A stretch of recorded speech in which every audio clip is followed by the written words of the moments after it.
Hi, I'm George Pearson, and in this Photoshop logo design tutorial, we'll be doing this square logo with type following around the outside. Now, if you enjoy this video, make sure that you click on the subscribe button and also click the like for this video. If you want to learn more about Photoshop, look in the description for links to my complete Photoshop training. Okay, let's get to it.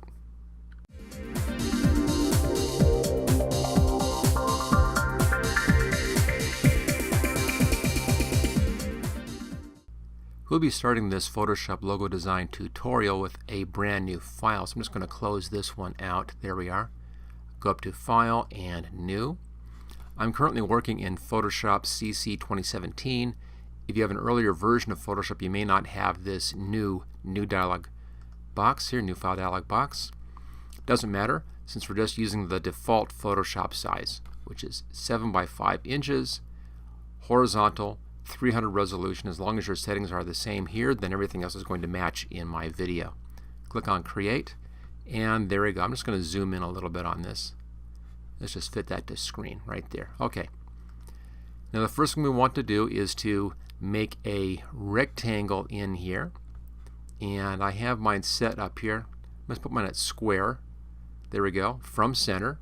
That's fine.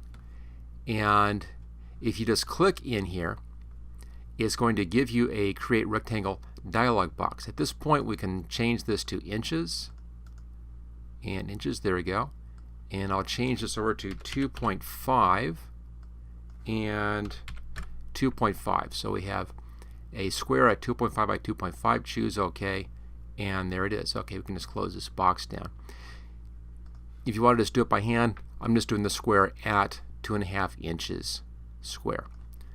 Now if you drag it around a little bit, you get these kind of dynamic guides that pop up. I'm just pulling it down towards the center, and when you see both of those guides in there, that's now centered on the page. Not critical, but it makes it a little bit easier. Okay, so there's our basic square. We're basing everything off of this shape. The first thing I want to do is I want to rotate this around by 45 degrees. Now at the top of here we can show the transform controls. There we go, you can see those. Or even easier, just do the Control T keyboard shortcut. That also gives us our options across the top up here, and that's what I want to see. And right here, this little one right there, a little kind of angle thing, that's your angle. Just change that to 45, and let's click on the check mark. There we go. So it's a 45-degree angle, rotated and still right on that center point. Let's now put our basic colorations on this. The first thing I want to do is to give it a nice fill color. We'll be doing all this stuff with the Layer Effects. So I'll click on the Layer Effects button, and we'll do a color overlay right there. I have mine set at normal blend mode. Opacity is 100, and the color I've used is right down here, A45A03. So it's A45A03. And it's just kind of a nice medium, kind of a brown color in there. It looks nice with the tiger image. Choose OK. So there that one is. That gives us our color overlay. Let's bring that back up again. Double click where it says Effects, and let's now give this a stroke as well. Go to our stroke in here. Let's change the color right down there on the hexadecimal numbers. Put this at 542C02. And this is just a darker version of that same brown color. Choose OK. There it is. Now set the size up here to 32. So it's 32 pixels. It's positioned inside so that the size of our square stays the same. 100% opacity, and the fill, again, that is 542C02. And choose OK. So there's the inside. Now I want to put another little thin stroke right on the inside between these two pieces. And there's an easy way to do that. It's kind of a cute little trick. If we go over here and right click where it says Effects, right there, and then come down where it says Create Layers. What this does is it takes these two effects and makes layers out of them instead of being effects. So let's just click and Create Layers, and here we go. The first one is our overlay color, and the second one is that outline that we did, that kind of a dark brown outline. Now that that's done, I can put a new effect onto this effect. So back to our effects, back to stroke. I'll leave it at inside. Let's change the color here to white. Just drag up to the upper left-hand corner, or all Fs. That's 6 Fs down there. Choose OK. And let's set the size here to 8. So it's 8 inside, 100% white. Choose OK. And there's that nice little thin inside. There's also a white outside. You can't see that because it's white on white. Doesn't matter. So a nice little thin white inside right there. So a real cool little trick, converting the effects down here into layers and then adding a new effect onto one of those layers. This is a fun way to kind of double up on your effects. Okay, that takes care of that background rectangle. Let's now put in our picture of our tiger. So File and Place Embedded. And I have mine hiding right up in here. There it is. Now, if you go into the description, you'll find a link for my video support page, and you'll find links on there for downloading the Photoshop file and also a link for downloading this tiger image. Okay, choose place. Give him a second to come in. There he is. We now need to make a mask out of this. We'll do a real simple, easy one. I'm just going to go ahead and do place. That's fine. Let's zoom in. Nice tight image. And I'll go up here just to the lasso tool. And I'm just going to do a little quick lasso right around the shape that I want. I'm going to cut the bottom off right about there. And we'll come around the shape here. There we go. And it's over the top of his head and back to the beginning again. Cross over the beginning. And that finishes out that. Let's now use the Select and Mask right here. Now, again, I'm in Photoshop CC 2017 and it's called Select and Mask. If you're working an earlier version of Photoshop, this is Refine Edge. Same basic tool. It looks a little different, but it's the same tool. Click on that. The main difference is here is that the stuff is over here on the right-hand side instead of in a pop-up, but it works exactly the same as the earlier Refine Edge tool. And you can see there's the size of my brush, which right now is 59. Any size you like is fine. I'm just going to go right along the edge of this with this tool. I tend to do it in a few passes. There's one. Let's do another one down along this far. The reason I do it kind of a bit at a time is in case it gets messed up, I can then just do an undo and undo that part and then come back and do it again. So it gives me a little bit more control by doing it in little short steps. Don't worry about this being perfect. We're going to be fixing this in the next step. So just kind of going along the edge and across the top, and that's good enough for that. I think that's fine. Now down here on the output settings, let's output this to a layer mask and then choose OK. There we go. There's our layer mask. Now you can see we have some problems on this. That's fine. We'll clean those up right now. Here's our layer mask. Notice that the layer mask is selected, that white outline around it. Now if you paint with black, it hides. If you paint with white, it shows. So we'll start off by going to black. I'll just set my colors here, black in foreground, white in background. Go to the brush tool. And again, mine is at 50 here, soft edge brush. And I'm just going to paint right around this and just kind of clean up the edges. I'm not going to be that concerned about this. It doesn't need to be perfect for this particular video. And the technique kind of accentuates things a bit, so it makes it a bit easier and faster. So just come around, just do a nice cleanup on this mask. Again, I'm painting in black on top of the mask, and that's just hiding some of that messy stuff. And just come along and do a little bit of the edges along here. There we go. I'm just kind of bouncing in there, so it's a little bit of a rough edge to it. There you go. Now if you need to fix any of the inside edges, just switch over here to white. White shows, and you can then paint right along the edges and make sure that the mask didn't come in and come into your image any. Again, it's not really that critical on this particular design. Just kind of make sure our edges are clean. There we go. Looks fine. Now if you want to take the time and come into a real careful edge with all the fur and so forth, that's fine. It's just not that critical for this one. All right, there we go. There's the basic tiger. I'm going to go back here to fit on screen, and at this point I'm going to move the tiger around just a bit. Just kind of like that. Looks pretty good. I'm just looking at the amount of space up here, and down here. So it looks kind of about even. And the spaces out here are about even. Doesn't need to be absolutely perfect. Notice that's kind of snapping to that center point. If you don't want to snap to that, just go up here to View and uncheck Snap. And that might be a little bit easier than to get it just exactly where you want it. And I think that looks pretty good to my eye. Oh, missed it a little bit there. Okay, right about there. So about even volumes on those spaces outside. You can always tweak that if you want to later on, or you can even use the arrow keys, cursor keys on your keyboard to move things around. Maybe I'll bring them down just a hair. There we are. All right, I like that. I think that's fine.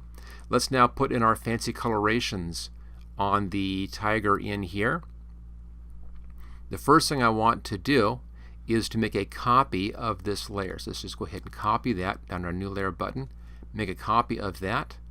And on our copy, I'm going to increase the contrast. We'll be converting this to a straight black and white, so I want to increase the contrast to make that conversion as nice as possible. And this can be done right on this layer. That's fine. So let's go up here to Image, Adjustments, and Levels. There's our Levels controls. And I'll just bring in the darks like that, left-hand side. Let's bring in the whites on the right-hand side. And as you can see, it just increases the contrast level in here.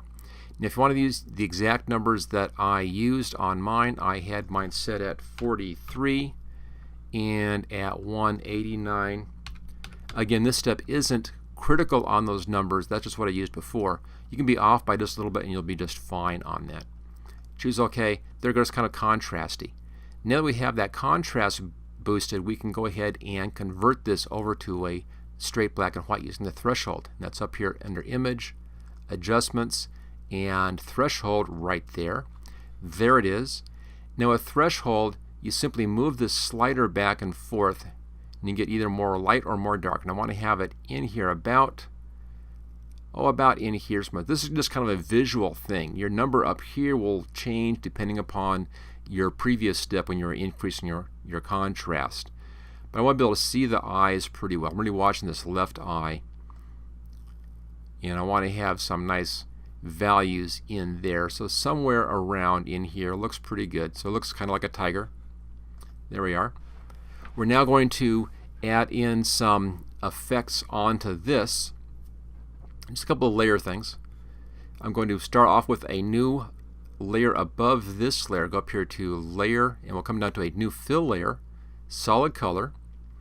And where it says use previous layer to create clipping mask, just choose that so it's now clipped onto that layer, which means that the color change is only happening inside of that shape, and that's perfect.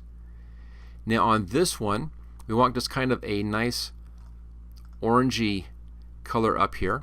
Now the one that I actually used for this, I'll just type it in down here, is FFB406.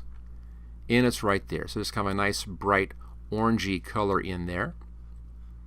Choose OK. Now I need to be able to see the overlay, or the image down here. I just need to overlay this color on top of our threshold image. So let's change the blend mode down to overlay. And there it is. Now it's just a real subtle thing. You can see right there. There's without and there it is with. It just adds that orange effect into that tiger image. Let's now overlay this whole thing back onto our original. So go back to the threshold layer. Doesn't matter which side you're on. I'll just click on the image side. And let's change this blend mode as well down to overlay. And that overlays this onto the tiger image down below. So we're getting closer. I want to have more color though in the tiger. So let's come down to our tiger layer and we'll do an overlay color on this layer as well. So let's go up to Layer, New Fill Layer, Solid Color. Again, use the previous layer to create a clipping mask. Choose OK. Now on this one it's a little bit different. I want a little different orange on this.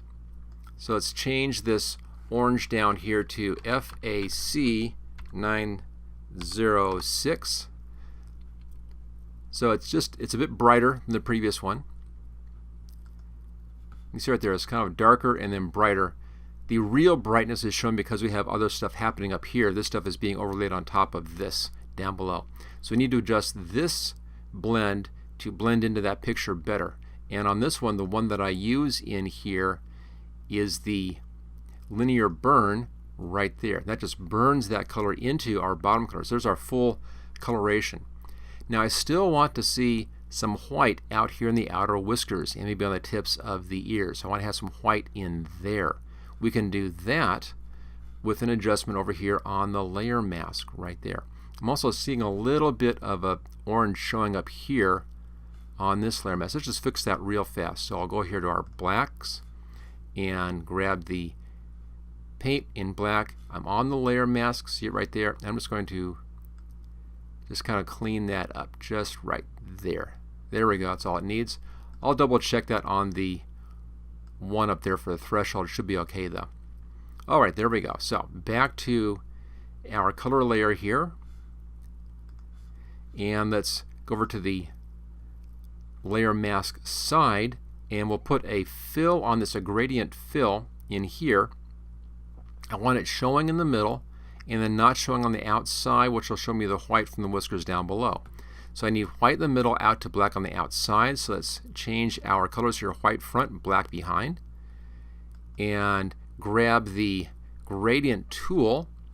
And I have mine set at radial gradient. So the first one's linear, the second one is radial right there. Come in right into the middle. If you kind of look at the corners here, just come into the middle about there. And let's pull this down just past his whiskers. You can see what happens is it shows our new coloration in the middle, hides the new coloration on the outside. The amount you pull out is going to change how much of that is shown. The further out you are, the less of that white you're getting. The further in you are, the more of the original you're getting. So this, I found somewhere around out here works out fine for this particular image. There we go. Alright, one last thing I want to do now on the tiger. I want to separate out from the background just a little bit more. So let's come down here to the tiger layer and let's give it a drop shadow. So come down to FX, drop shadow, and I'll leave mine at these settings here. It's distance of 20, size of 5. Let's change the angle to 135, which sets it off to the upper left hand corner. Everything else stays the same. Choose OK. So have a nice little drop shadow happening in there as well. Okay, there's the basic part of that logo. Nice bright tiger, still in kind of tiger colors, but we've put in our own coloration for that tiger. Let's now put in our graphics around this. For this next step, let's come down to the background layer. There we go. And let's change our foreground color. Click on the foreground color. And down here in the hexadecimal, let's type in FF8C04, which is a nice bright orange. You can see right there. Choose OK. It's our foreground color. Let's now change the shape in here from rectangle down to custom shape tool right there. Now back up here in our panel across the top, let's go over here where it says shape, and you'll see you have all these to choose from, a whole bunch more if you scroll down. One you want is right there, just kind of a paw print thing. And then just pull in little paw print, make it about that big. It's about half the size of one of the ears. And I'll just kind of center that right there. There we go, paw print. Okay, that's over here. I'm going to rename this one layer paw, make it easy to see. Let's take this layer, drag it down to the new layer button. They're sitting on top of each other, so just grab that and pull it over here, and I'll put this just off to the right hand side off of this point, about there. Let's copy that one, pull that around towards the bottom. Notice how with those dynamic guides that lines up exactly with the one on top. That's fine. Let's copy that, drag that around here to the left hand side, and again you'll see with those dynamic guides that it's exactly matching that one on the right hand side right there. Okay, so we have our 4 paw prints outside. Let's now put our text in. I'll leave it at the same orange, that's fine. Let's go to our type tool here. Hopefully this will automatically be at the same color right there. If not, you can click on that and then click into one of the paw prints just to guarantee that you're at that same orange. Okay, and right up here, let's just type in tiger, tiger. Now I'm using Arial black, and I have mine set at 22 point. You can use whatever typeface you like. That's just what I'm using on this one. Choose OK, that little check mark, and we'll pull this in.